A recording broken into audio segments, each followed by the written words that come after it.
Hello विद्यार्थियों, मैं रवि कुमार आपका स्वागत करता हूं जेएचपी कोचिंग चैनल में। तो जैसा कि विद्यार्थियों हम कक्षा 12 भौतिक विज्ञान का अंशाल पेपर चालू किए थे, जिसमें विद्यार्थियों मैं आपको इसका सेट नंबर 1, सेट नंबर 2 और इसका मॉडल पेपर सॉल्व करा चुका था भौतिक विज्ञान का। और विद्यार्थियों अगर आप प्ले लिस्ट में जाएंगे तो प्ले लिस्ट में आपको भौतिक विज्ञान, रसायन विज्ञान, गणित और जीव विज्ञान के सारे वीडियो आपको वहाँ पर मिल जाएंगे। क्रमवार वीडियो आपको वहाँ पर मिलेंगे, तो इसलिए आप प्ले लिस्ट में जाइए, वहाँ पर सारे वीडियो आप देख सकते हैं। और विद्यार्थियों आज मैं सेट नंबर 3 लेकर के आया हूँ। भौतिक विज्ञान सेट नंबर 3 2023, जिसका कोड नंबर 346 BU इसका कोड नंबर है। तो चलिए विद्यार्थियों इस प्रश्न पत्र को भी हम सॉल्व कर लेते हैं। चलिए तो विद्यार्थियों हम खंड आ से करेंगे। खंड आ में जो पहला क्वेश्चन है, पहले का कह रहा है। विद्युत चुम्बकीय तरंगें उत्पन्न होती हैं। कह रहा विद्युत चुम्बकीय तरंगें उत्पन्न होती हैं, किनके द्वारा उत्पन्न होती हैं? कह रहा एक स्थिर आवेश द्वारा, कि एक नियत वेग से गतिशील आवेश द्वारा, कि एक त्वरित आवेश द्वारा, कि अनावेशित कण द्वारा। कह रहा विद्युत चुम्बकीय तरंगें उत्पन्न होती हैं। तो मैं विद्यार्थियों आपको बता दूं, जो विद्युत चुम्बकीय तरंगें उत्पन्न होती हैं वो एक त्वरित आवेश द्वारा उत्पन्न होती हैं। किसके द्वारा विद्यार्थियों? एक त्वरित आवेश द्वारा उत्पन्न होती हैं, है ना। किसके द्वारा? एक त्वरित आवेश द्वारा उत्पन्न होती हैं। ठीक है, विद्युत चुम्बकीय तरंगें उत्पन्न होती हैं एक त्वरित आवेश द्वारा उत्पन्न होती हैं। इसके बाद विद्यार्थियों अगला क्वेश्चन है, ख नंबर कह रहा है प्लांक नियतांक की बीमा समान है। प्लांक नियतांक की बीमा समान है। कह रहा किसके समान है? प्लांक नियतांक की बीमा बल गुणे समय के, कि बल गुणे दूरी के, कि बल गुणे चाल के, कि बल गुणे दूरी गुणे समय के। तो चलिए विद्यार्थी इसको सॉल्व कर लेते हैं। अब देखते हैं कि प्लांक नियतांक की बीमा किसके समान है। चलिए तो विद्यार्थियों हम पहले का खा सॉल्व कर रहे हैं। पहले के खा में हमसे कह रहा है कि प्लांक नियतांक की बीमा किसके समान है। तो सबसे पहले विद्यार्थियों हम प्लांक नियतांक की बीमा ही निकाल लेते हैं। विद्यार्थियों जब प्लांक नियतांक की बीमा निकालेंगे तो सूत्र हम पढ़े हैं। ई बराबर क्या होता है? ऊर्जा ई बराबर होता है hc बटा लैम्डा। क्या होता है विद्यार्थियों? hc बटा लैम्डा। यहाँ से हम प्लांक नियतांक की बीमा निकालेंगे विद्यार्थी। तो चलिए कैंची गुणा कराएंगे विद्यार्थियों। तो कैंची गुणा कराएंगे तो हो जाएगा hc बराबर ई लैम्डा। hc बराबर ई लैम्डा हो जाएगा ये। इसके बाद h क्या हमारा प्लांक नियतांक है, तो हमें h की बीमा चाहिए। तो h बराबर ई लैम्डा बटा क्या हो जाएगा? c हो जाएगा ये, है ना। h बराबर ई लैम्डा बटा c। तो विद्यार्थियों ये हमारा ई क्या ऊर्जा है। जो ऊर्जा की बीमा होती है विद्यार्थियों, ऊर्जा की बीमा क्या होती है?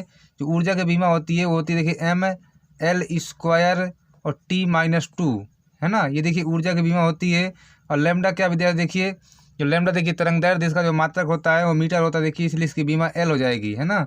इसकी बीमा क्या हो जाएगी? L हो जाएगी इसकी बीमा, क्योंकि लैम्डा क्या तरंग दैर्ध्य, और तरंग दैर्ध्य का मात्रक मीटर होता है, इसलिए इसकी बीमा L हो जाएगी। इसके बाद नीचे C क्या है? प्रकाश की चाल है।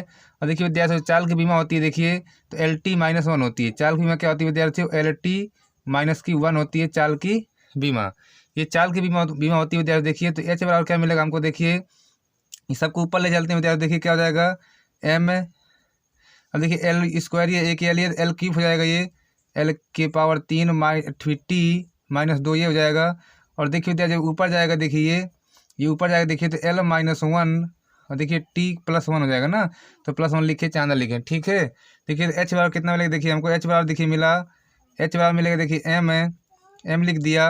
और L⁻3 यहाँ, L⁻1 ही है तो घट जाएगा। तो L⁻2 बचेगा ये। और T-1 बचा ये, कितना T-2 है। और यहाँ T+ का T-1 बचेगा। इस प्रकार विद्यार्थियों H की बीमा प्लांक नियतांक की बीमा हमने निकाल ली। mL² T-1 प्लांक नियतांक की बीमा है। इसके बाद विद्यार्थियों जो ऑप्शन दिए थे हमारे, ऑप्शन में कह रहा था बल गुणे समय, बल गुणे दूरी, बल गुणे चाल, अब बल गुणे दूरी गुणे समय। तो सबसे पहले विद्यार्थियों मैं लास्ट वाला जो ऑप्शन चौथा उसकी बीमा निकाल लेता हूँ, है ना। उसी बीमा निकाल लेता हूँ। इसी प्रकार आपको सबकी बीमा निकालनी है। जिसकी बराबर जो भी बीमा मतलब चारों ऑप्शन की बीमा निकालेंगे, और जो भी बीमा इतनी आ जाएगी विद्यार्थियों वही हमारे प्रश्न का आंसर होगा। तो मैं चौथे का निकाल लेता हूँ, क्योंकि मैं वहाँ से एक निकालूंगा। तो मुझे पता है वहाँ मतलब उत्तर चौथा हमारा सही है, इसलिए मैं चौथे की निकाल को आपको दिखा रहा हूँ, है ना। ठीक है, आप वहाँ की भी निकाल सकते हैं। चौथे की बीमा कितनी विद्यार्थियों? बल गुणे दूरी गुणे समय, इसकी बीमा विद्यार्थियों निकाल लेते हैं। अगर इतनी बीमा आ गई तो मान लो उत्तर हमारा ही सही है ना। क्योंकि विद्यार्थियों में इसकी बीमा इसलिए निकाल रहा हूँ क्योंकि चौथा सही है।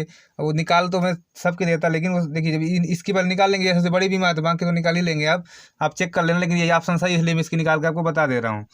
विद्यार्थियों बल की बीमा होती है। बल की बीमा क्या होती है? mLT-2 हमारी बल की बीमा होती है। गुणे दूरी, दूरी का मात्रक मीटर होता है, इसलिए इसकी बीमा L हो जाएगी।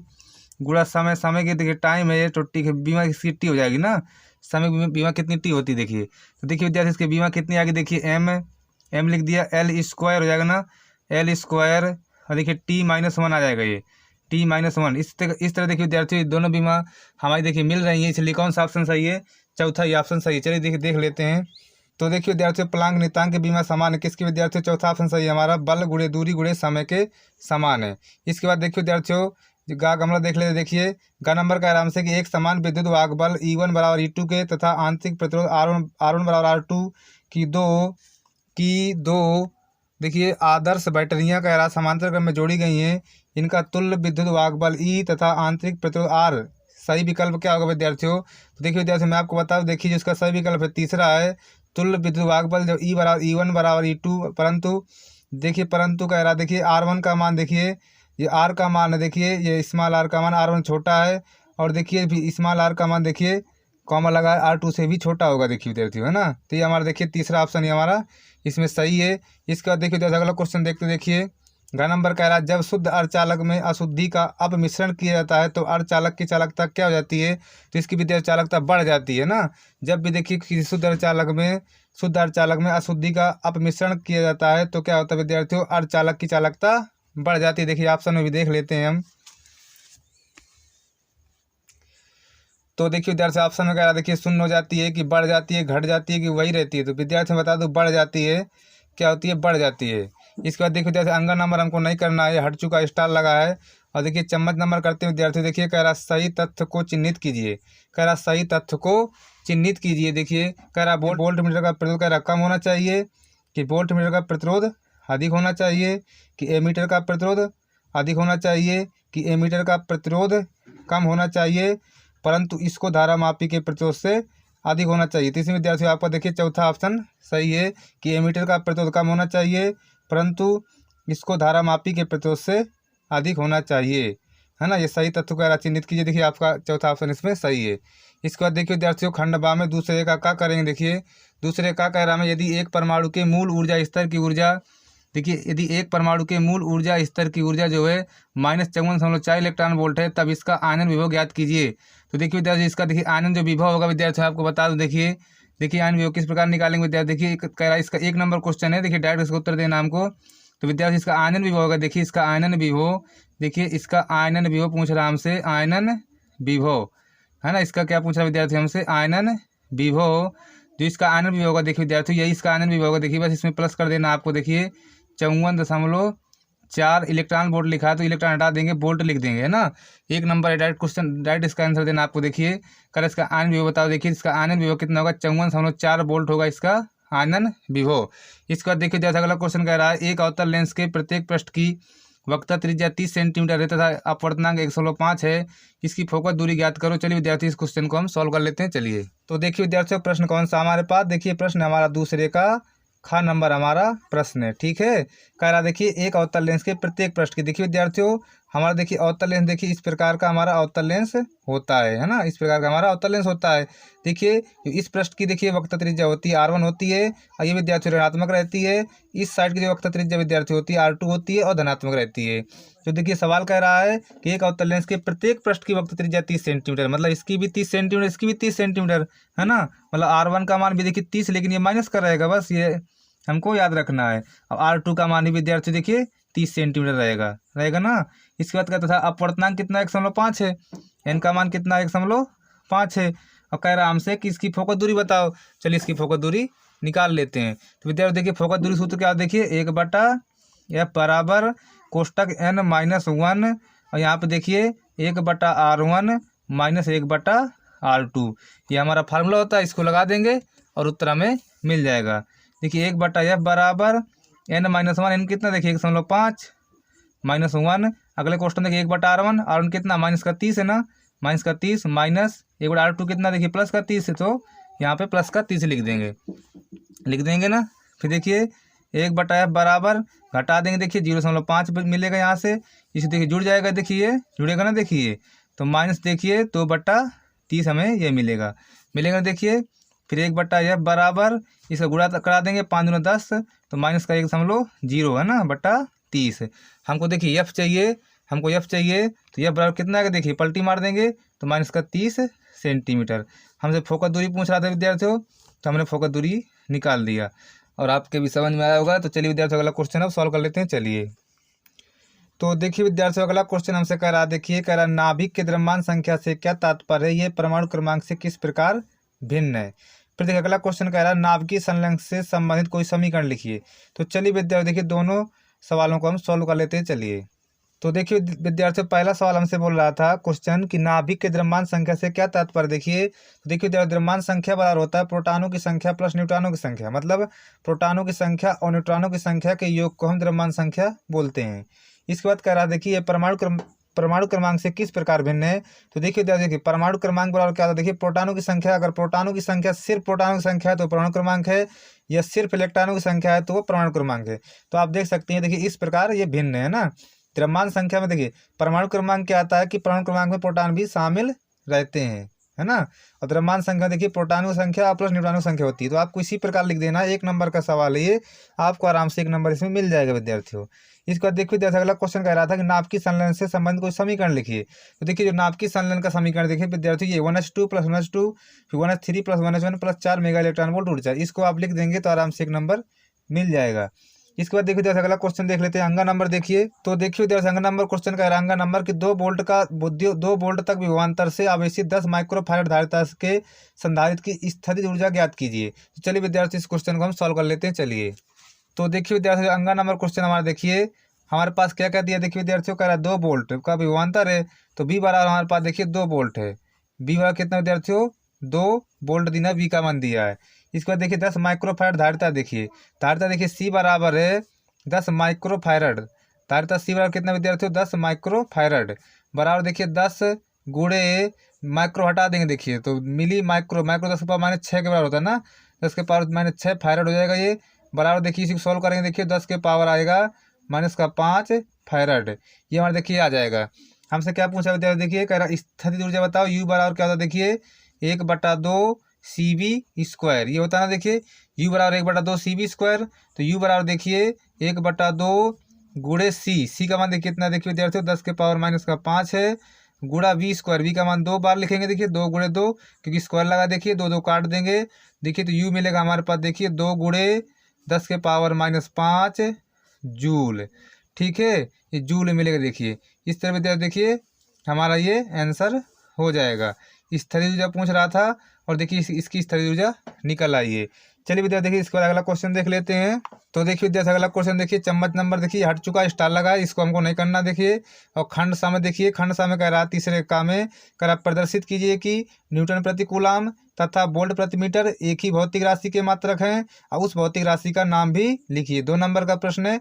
चलिए इसको बड़े आराम से सॉल्व कर लेते हैं। चलिए तो देखिए विद्यार्थी हमारा क्वेश्चन कौन सा देखिए तीसरे का क्वेश्चन हमें सॉल्व करना है।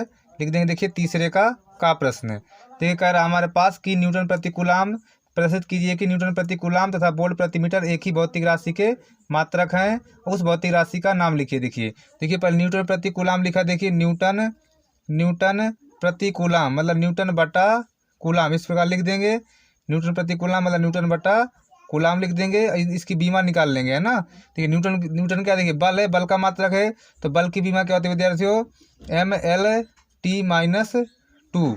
ये देखिए बल की बीमा होती है MLT-2 बटा कूलाम। देखिए क्यू बराबर क्या होता है देखिए आवेश है, क्यू IT होता है देखिए IT, तो IT की बीमा क्या होगी विद्यार्थी की I मतलब धारा A और समय T, तो T हो जाएगा ये इस पर हो जाएगी ना। इसके बाद देखिए विद्यार्थी इसको ऊपर ले चलेंगे देखिए तो लिखा जैसे MLT-2 ये हो जाएगा। अब देखिए ऊपर जाएगा देखिए तो A के पावर -1 और T के पावर -1 ये हो जाएगा ना देखिए। तो कितना विद्यार्थी देखिए M लिख देंगे, L लिख दिया देखिए ML, फिर देखिए T लिखेंगे देखिए T के पावर -2 ये और T के पावर -1 ये, तो -3 हो जाएगा ये MLT-3 और A-1 बचा था यहाँ पे A-1 को भी लिख देंगे। तो देखिए न्यूटन प्रति कूलाम की बीमा आ गई। इसके बाद देखिए विद्यार्थियों हमको किसकी देखिए अब वोल्ट प्रति मीटर दिया था, तो लिखेंगे वोल्ट प्रति मीटर मतलब वोल्ट बटा मीटर, इस प्रकार लिख देंगे वोल्ट बटा मीटर। देखिए वोल्ट बी बराबर क्या होता है देखिए W बटा क्यू, बी बराबर क्या होता है विद्यार्थियों W बटा क्यू होता है। देखिए वोल्ट प्रति मीटर है ना, तो बी बराबर W बटा क्यू है ना। W बटा क्यू मतलब कार बटा आवेश, ठीक है। वी बराबर डब्ल्यू बटा क्यू, मतलब देखिए कार लिख देंगे, कार बटा देखिए आवेश, तो आवेश लिख दिया इस प्रकार। और गुणा देखिए नीचे कितना है मीटर, तो मीटर भी लिख देंगे इस प्रकार लिख देंगे। अब इसकी बीमा निकालेंगे देखिए, क्योंकि बोल्ट लिखा था तो वी बराबर डब्ल्यू बटा क्यू होता है, डब्ल्यू बटा क्यू ये हो जाएगा। देखिए कार की बीमा क्या होती है, कार की बीमा होती है देखिए M L square T minus two, ये कार की बीमा होती है। आवेश की अभी क्या देखिए एक ए इंटू टी होती है आवेश की ना, ये हो जाएगी देखिए गुड़े, मीटर से दूरी है तो टी इसकी भी बीमा हो जाएगी, ये हो जाएगी ना विद्यार्थियों, है ना। देखिए आवेश क्यू टी और मीटर देखिए सॉरी मीटर दूरी एल होगी, सॉरी एल होगी, क्या होगी विद्यार्थियों, एल होगी। यहाँ पे देखिए गलत होगा, एल होगी ना, ठीक है। इसके बाद देखिए विद्यार्थियों क्या होगा, अब देखिए इसके बाद ऊपर जाएगा ना, दोनों ये सब ऊपर जाएंगे। देखिए पहले देखिए इनको लिख लेते हैं M L square T minus two. अब देखिए ऊपर जाएगा देखिए तो ए के पावर -1 और टी के पावर -1। अब देखिए इसको लिख देंगे, ये ऊपर जाएगा देखिए तो एल के पावर -1 ये हो जाएगा ना, ये हो जाएगा। इसके बाद देखिए विद्यार्थियों अब देखिए एम जो करते हो देखिए लिख दिया मैंने, लिख दिया। अब देखिए एल स्क्वायर यहाँ देखिए एल के पावर -1 ये घट जाएगा देखिए ना, तो एक एल बचेगा, तो ये टी के पावर -2 ये और टी के पावर -1 यहाँ देखिए टी के पावर कितना हो जाएगा -3 हो जाएगा, ये हो जाएगा। और एक के पावर -1 ये रहेगा देखिए, ये होगा देखिए वोल्ट प्रति मीटर की बीमा निकाल लिया। इसके बाद देखिए विद्यार्थियों कह रहा था ये कि देखिए सवाल कह रहा था हमसे, कह रहा था कि इन दोनों की भौतिक राशि की मात्रा रखें, कह रहा था ना कि प्रदर्शित कीजिए कि न्यूटन प्रति कूलम तथा वोल्ट प्रति मीटर एक ही भौतिक राशि की मात्रा रखें। देखिए इन दोनों की बीमा निकाल लिया, बीमा सेम आ गई। अब कह रहा है उस भौतिक राशि का नाम बताओ, तो चलिए पहले सिद्ध तो कर दें पहले ना। देखिए वो भौतिक राशि क्या विद्यार्थियों, ई है ना, ई। देखिए भौतिक राशि क्या विद्यार्थी, देखिए ई बराबर क्या होता है, देखिए ई बराबर देखिए वैद्युत क्षेत्र की तीव्रता होती है ई बराबर क्या होता है देखिए एफ बटा क्यू, ई बराबर एफ बटा क्यू, ये तीव्रता वैद्युत क्षेत्र की तीव्रता, ठीक है। देखिए ये जो वैद्युत क्षेत्र की तीव्रता, वैद्युत क्षेत्र की तीव्रता ई बराबर क्या होता है विद्यार्थियों, एफ बटा क्यू होता है।